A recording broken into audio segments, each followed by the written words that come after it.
సహస్ర కుటుంబానికి న్యాయం జరిగేలా చూస్తామన్నారు రాష్ట్ర SC ST commission chairman Bhakki Venkataiah. బాధిత కుటుంబాన్ని ఆయన పరామర్శించారు. సహస్రను నిందితుడు క్రూరంగా హత్య చేశాడని, ఇలాంటివి మరోసారి జరగకుండా కఠిన చర్యలు తీసుకునేలా ప్రభుత్వానికి విజ్ఞప్తి చేస్తానని చెప్పారు. అటు ఈ హత్య వెనుక ఇంకెవరైనా ఉన్నారా అనే కోణంలోనూ దర్యాప్తు చేయాలని పోలీసులను ఆదేశించానని చెప్పారు.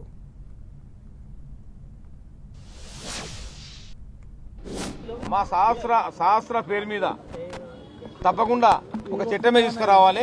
ఇందులోకి అన్యాయం జరగద్దు. ఇది వాళ్ళ కుటుంబ సభ్యుల పోద్బలతం జరిగింది.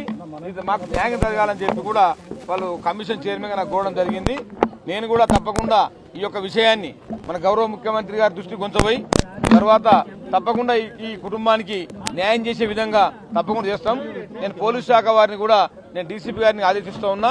తప్పకుండా ఈ చట్టము ఎస్సీ ఎస్టీ చట్టం కూడా ఈ కేసులో వర్తింపజేయాలని చెప్పి నేను వాళ్ళకు డైరెక్షన్ ఇస్తా ఉన్నా. ఏది ఏమైనా